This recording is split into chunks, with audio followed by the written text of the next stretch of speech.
Welcome to வின்மின் சமையல். இன்றைக்கி Christmas special ஒரு கேக் ரெசிபி தான் பார்க்க போகிறோம். Plum cake. இது பார்த்திங்கன்னா ரொம்ப ஈஸியாகவும் அதே சமயம் டேஸ்டியாகவும் இருக்கும். பேக்கரியில் சாப்பிட்ற மாதிரி டேஸ்ட் கண்டிப்பாக கிடைக்கும். இதுக்கு குக்கரோ ஓவனோ எதுவும் யூஸ் பண்ணாமல் இட்லி பாத்திரத்தில் எப்படி செய்கிறதுன்னு பார்க்கலாம் வாங்க.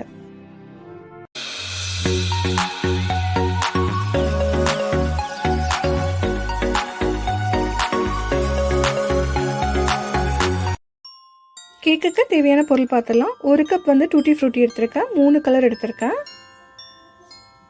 1/4 கப் கருப்பு காஞ்ச திராட்சை எடுத்துக்கோங்க. 1/2 கப் வந்து பாதாம் முந்திரி எடுத்துக்கோங்க. 1/4 கப் வந்து எல்லோ கலர் காஞ்ச திராட்சை எடுத்துக்கோங்க. நம்ம எடுத்து வச்சிருந்த பாதாம் முந்திரியில் ஒரு 1/2 ஸ்பூன் வந்து கார்ன்ஃப்ளவர் மாவு போட்டு நல்லா மிக்ஸ் பண்ணிக்கோங்க. இந்த மாதிரி மிக்ஸ் பண்ணிங்கன்னா கேக் மிக்சரில் அடியில் போய் தங்காமல் இருக்கும். அதுக்காக தான் இந்த மாதிரி பண்ணுறோம். இருக்கட்டும். இன்றைக்கி கேக் பண்ணுறதுக்கு 1/2 கப் வந்து சுகர் எடுத்திருக்கேன். இதில் 100 கிராம் மட்டும் எடுத்து ஒரு பேனில் மாற்றிக்கலாம்.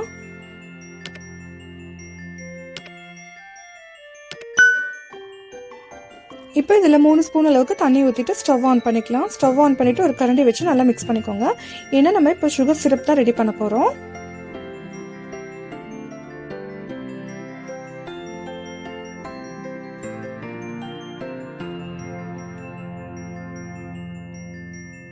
பாருங்கள், சுகர்லாம் நல்லாவே கரைஞ்சி நல்லா நுரக்கூட்டி வருது.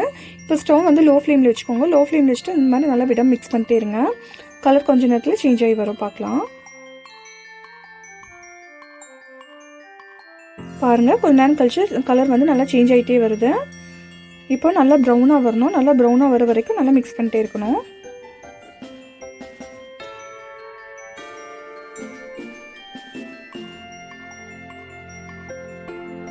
பாருங்கள், இப்போ நல்லாவே ப்ரௌன் ஆயிடுச்சு.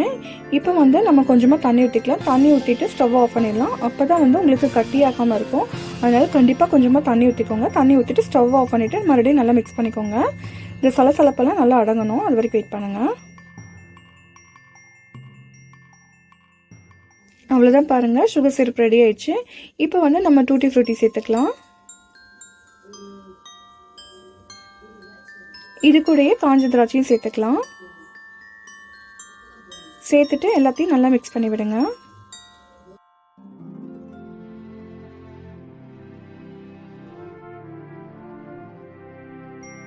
நல்லா சுட சுட இருக்கும் போது நீங்கள் இந்த மாதிரி போட்டு நல்லா மிக்ஸ் பண்ணி வச்சுக்கோங்க. அப்போ தான் ஜூஸ் எல்லாம் நல்லா உள்ளே இறங்கி நல்லா டேஸ்ட்டாக இருக்கும் கேக் சாப்பிடும் போது. இப்போ 1 மணி நேரம் வரைக்கும் நல்லா ஊறட்டும். ஒரு மூடி போட்டு வச்சிடலாம், இருக்கட்டும். இது ஊறிட்டு இருக்க டைமில் நம்ம கேக்கு வேணுங்கிறதெல்லாம் ரெடி பண்ணிக்கலாம். 1/2 கப் சுகர் எடுத்து வச்சிருந்தால அதில் 100 கிராம் போட்டு மிச்சம் பேலன்ஸ் இருக்க சுகரை ஒரு மிக்ஸி ஜாரில் போட்டுக்கோங்க. இது கூட 2 பட்டை, 3 ஏலக்காய், 3 கிராம்பு சேர்த்துட்டு இப்போ எல்லாத்தையும் நல்லா நைஸாக பவுடர் மாதிரி அரைச்சி எடுத்துகிட்டு வந்துக்கலாம். பாருங்கள், இந்த மாதிரி நல்லா நைஸாக பவுடராட்டு அரைச்சி எடுக்கணும், இருக்கட்டும். இப்போ ஒரு பவுல் எடுத்துக்கலாம். அதில் 1 கப் வந்து மைதா சேர்த்துக்கோங்க. இது கூட 1 ஸ்பூன் வந்து பேக்கிங் பவுடர், 1/2 ஸ்பூன் வந்து பேக்கிங் சோடா சேர்த்துக்கோங்க. சேர்த்துட்டு இப்போ எல்லாத்தையும் ட்ரையாக நல்லா மிக்ஸ் பண்ணிக்கலாம்.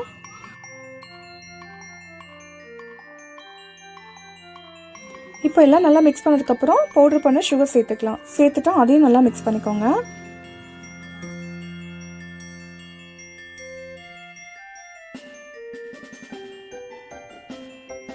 இப்போ பெரிய ப்ரெட்டாக ஒரு 4 ப்ரெட் எடுத்து மிக்ஸி ஜாரில் நல்லா பவுடர் பண்ணி எடுத்து வச்சுருக்கேன். இப்போ அதையும் இதோட சேர்த்து நல்லா கலந்துக்கலாம். நீங்கள் ப்ளம் கேக் பண்ணும்போது கண்டிப்பாக வந்து ப்ரெட் க்ரம்ஸ் சேர்த்துக்கோங்க. அப்போ தான் வந்து ரொம்ப டேஸ்ட் நல்லாயிருக்கும். டெக்ஸ்சரும் நல்லா சூப்பராக வரும். அதான் கண்டிப்பாக சேர்த்துட்டு அதையும் நல்லா மிக்ஸ் பண்ணிக்கோங்க. இப்போ எல்லாம் நல்லா மிக்ஸ் ஆகிடுச்சு. இப்போ வந்து 2 உடைச்ச முட்டை சேர்த்துக்கலாம்.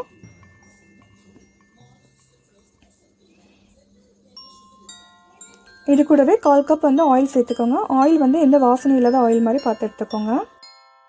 நீங்கள் ஆயிலுக்கு பதில் பட்டர் வேணாலும் சேர்த்துக்கலாம். பட்டரை வந்து நல்லா உருக்கிட்டு அதுக்கப்புறம் சேர்த்துக்கோங்க. சேர்த்துட்டு இப்போ எல்லாத்தையும் நல்லா மிக்ஸ் பண்ணிக்கோங்க. முட்டையை நல்லா உடச்சி நல்லா மிக்ஸ் பண்ணிக்கோங்க.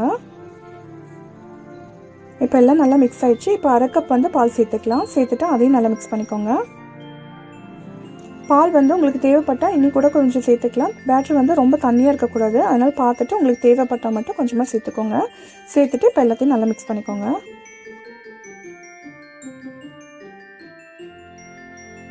பாருங்கள், இந்த அளவுக்கு இருக்கணும்.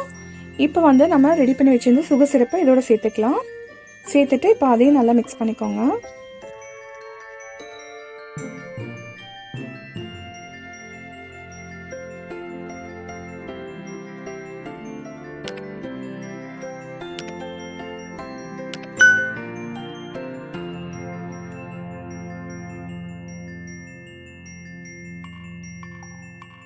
இப்போ எல்லாம் நல்லா மிக்ஸ் ஆயிடுச்சு. இப்போ வந்து பாதாம் முந்திரி நம்ம மாவில் கலந்து வச்சுருந்தோம்ல, இப்போ அதையும் சேர்த்துக்கலாம். சேர்த்துட்டு அதையும் நல்லா மிக்ஸ் பண்ணிக்கோங்க.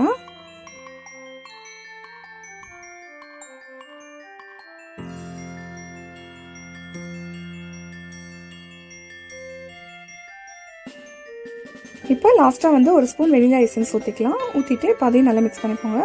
நம்ம முட்டை சேர்த்தனால கண்டிப்பாக வெனிலா எசன்ஸ் ஊற்றணும். அப்போ தான் ஸ்மெல் எதுவும் இல்லாமல் இருக்கும். அதனால் நல்லா மிக்ஸ் பண்ணிக்கோங்க. அவ்வளோதான், கேக் மிக்சர் ரெடி ஆயிடுச்சு. இப்போ கேக் பேட்டர் எடுத்துகிட்டு அதில் பட்டர் ஷீட் போட்டு அதில் ஆயில் தடவி இந்த மாதிரி எடுத்து வச்சுருக்கேன். இப்போ நம்ம ரெடி பண்ணி வச்சுருந்த கேக் மிக்சரை அதில் ஊற்றிக்கலாம்.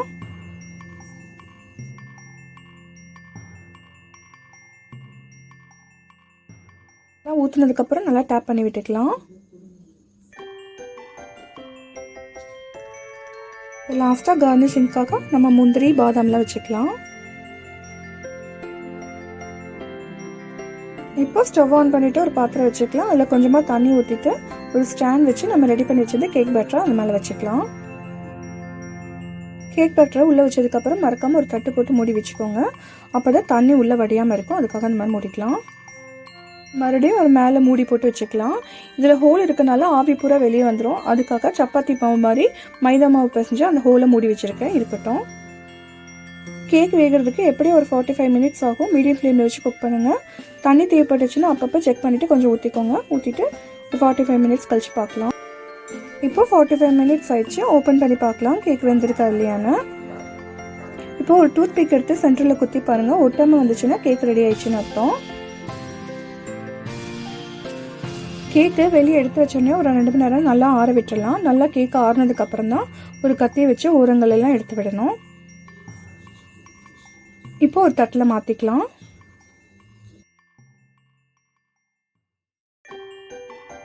இப்போ அது மேலே இருக்க பட்டர் ஷீட்டில் எடுத்துக்கலாம்.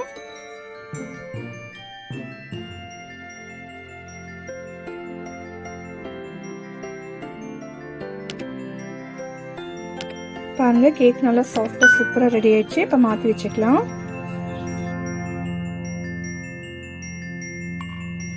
இப்போ கட் பண்ணி பார்த்துடலாம். நீங்கள் கட் பண்ணும்போதே பாருங்கள் கேக் நல்லா சாஃப்டாக இருக்கும். நல்லா வாசனையாகவும் இருக்கும். ஏன்னா இந்த கேக்கில் பட்டை கிராம்பு ஏலக்காய்லாம் சேர்த்துருக்கனால கேக் ரொம்ப வாசனையாக இருக்கும். இந்த கிறிஸ்மஸ்க்கு நீங்களும் ப்ளம் கேக் வீட்லேயே செஞ்சு பாருங்கள். ரொம்ப நல்லாயிருக்கும்.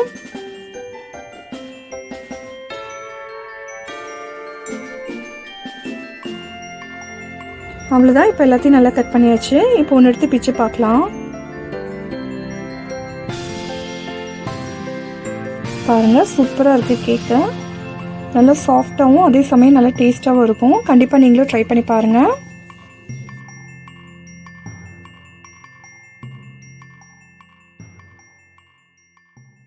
எல்லாருக்கும் அட்வான்ஸ் ஹாப்பி கிறிஸ்மஸ் வாழ்த்துக்கள். இந்த வீடியோ கண்டிப்பாக உங்களுக்கும் பிடிக்கும்னு நினைக்கிறேன். இந்த வீடியோ பிடிச்சிருந்தா லைக் பண்ணுங்கள், ஷேர் பண்ணுங்கள், வின்மீன் சமையலுக்கு சப்ஸ்கிரைப் பண்ணுங்கள். தேங்க்ஸ் ஃபார் வாட்சிங்.